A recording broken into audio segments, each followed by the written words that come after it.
Hello, beautiful people of the internet. How are you doing today? My name is Jackie and welcome back to my YouTube channel. Today in this video, I am going to be talking about all of the books that I read in the month of July.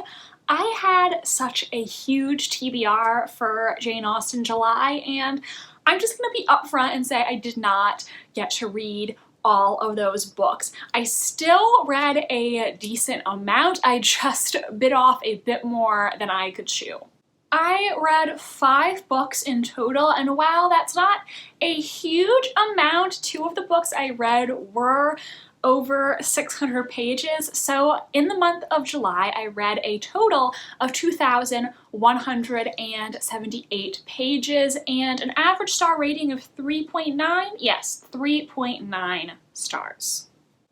First, we are going to talk about 2 books I read that were actually not for the Jane Austen July readathon.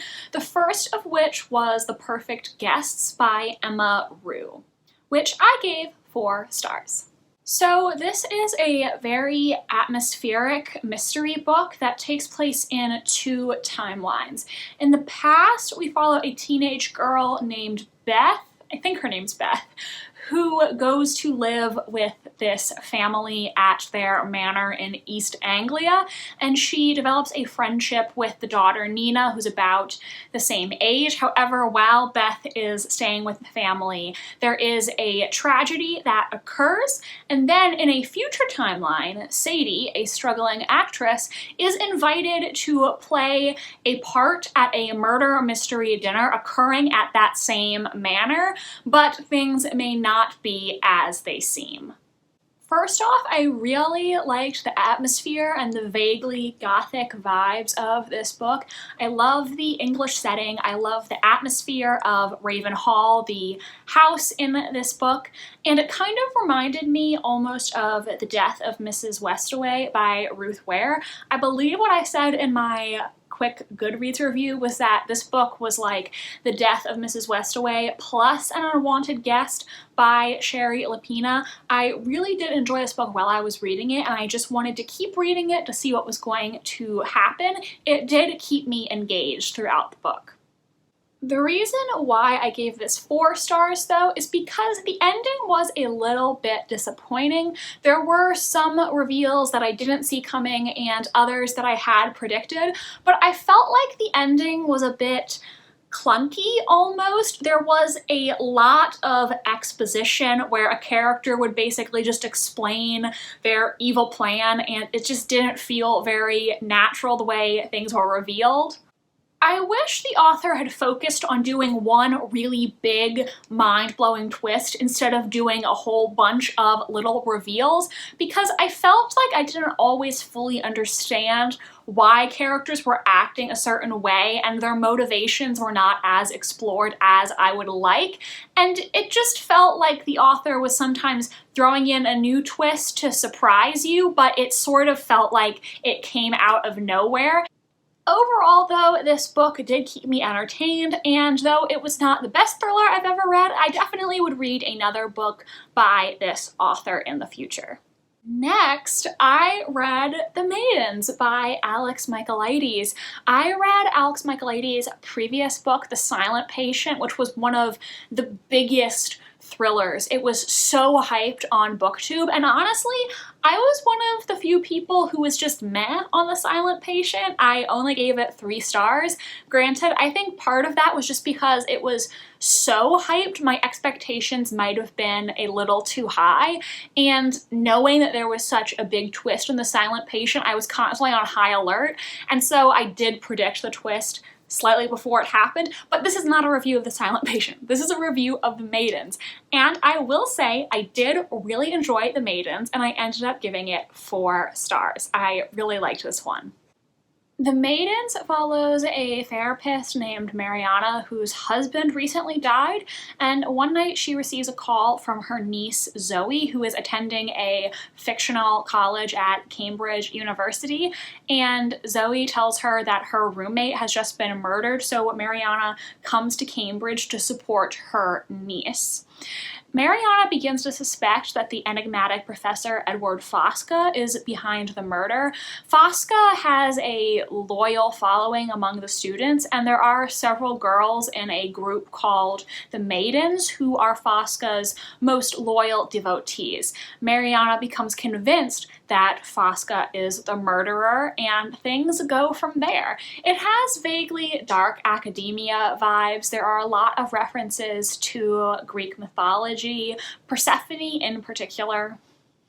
I really enjoyed The Maidens, and I did not see the ultimate resolution coming. Alex Michaelides does a really clever trick that totally had me fooled and had me theorizing in the completely wrong direction. So he definitely got me with this thing that he did. I'm not going to say any more about it because I don't want to accidentally give too much away, but hopefully people who read the book understand what I'm trying to say. So I definitely did not see the resolution to the mystery coming at all, and I was really enjoying the vibes of this once again. It is not the most fast-paced mystery, so if you're somebody who needs constant action, you may not like it as much, but I thought it was a really good story overall. One thing I didn't love about this book, though, was that there was a sort of romantic subplot that I thought was really weird, and I don't really understand why it was in the book at all. Maybe it was intended as a misdirect, but I just thought it was strange, and I don't think it needed to be in the book at all. It was just very odd. I did really enjoy this book, though.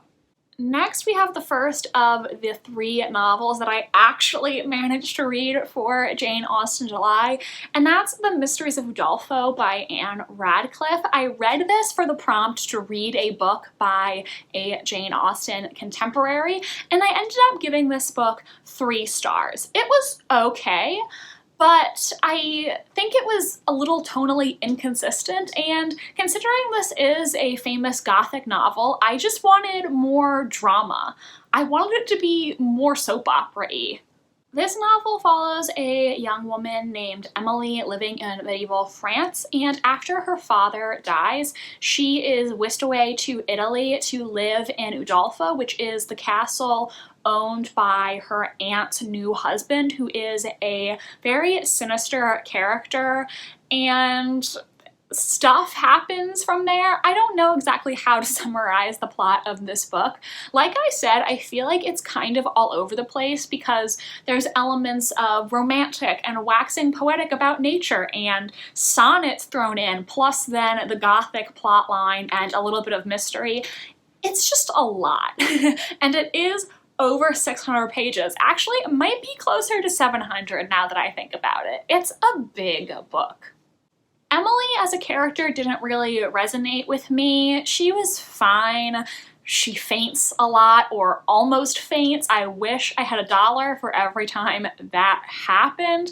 Her romantic plot is just it didn't really do anything for me. I did think there were some good elements in this book, though. I think there were some minor instances of potential social commentary that I enjoyed. I just think this book was fine overall. I wouldn't recommend it to people, but I also wouldn't actively discourage you from reading it if you're really interested. I talk about this book in depth in my Jane Austen July reading vlog, so go watch that vlog if you want to hear more of my thoughts as I read it. Next, I reread Persuasion by Jane Austen, which I gave 4.5 stars. I buddy read this with Naomi from Naomi's Bookshelf. I will link her channel down below. And I did really, really enjoy this book. It was my second time reading it. It was really good. I think the reason why I couldn't quite give it a full 5 stars is because I wish the book could have been longer so that the plot and the characters could have been developed more.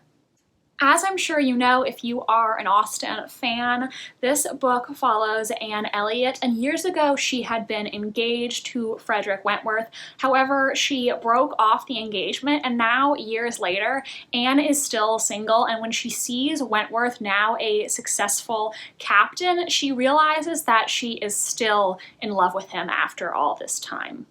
I think this story was beautiful. It has the most romantic declaration of love in all of Austen. One of the best I've ever read in literature. I would rank this third out of Jane Austen's novels.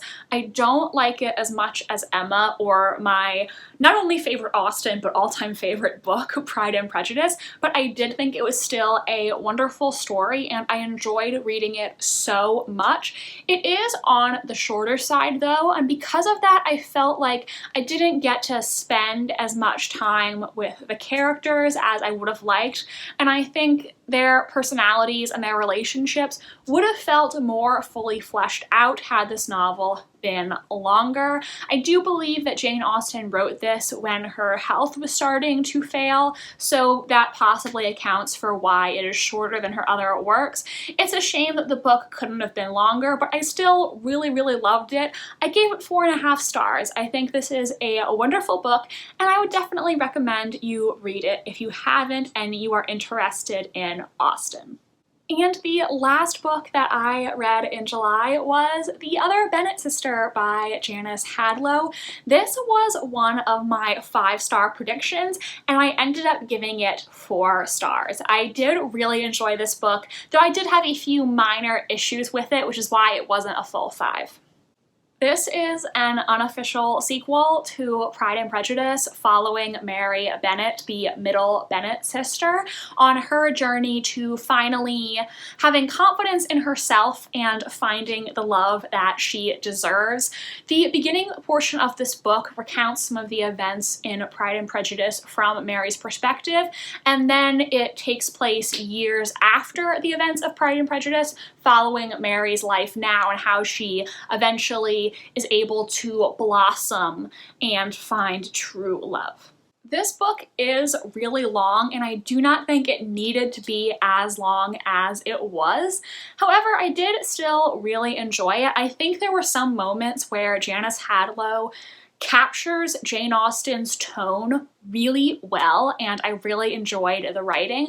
I also felt like most of the characters from Pride and Prejudice acted very true to their personalities in the original text. I also loved how the author developed a friendship between Mary and Charlotte Lucas. It's not something I would have thought of, but it actually made a lot of sense in this book because the two of them are similar characters. I also loved Mary's relationship with Mrs. Hill, the housekeeper, and how Mr. and Mrs. Gardiner were also incorporated into the story. I liked Mary's relationship with the person that she ended up with. However, I did want a little more from it. And also in the final act of the book, the author utilizes the miscommunication trope to a certain degree to keep Mary and her love interest apart, which I just found a little annoying because I really don't like that trope in fiction. It's just so dumb in my opinion, because if the characters actually had a conversation about how they were feeling, it could be entirely avoided, so I really didn't care for that part. There is to a certain extent a love triangle in this book, but I don't know if I really consider it a love triangle because it's very clear which of the two men Mary prefers, and the other guy never really had a chance in succeeding with his pursuit of her, so it's not like I was in suspense wondering who she was going to pick. Overall though, I did enjoy this book and I understand why it has received so much praise.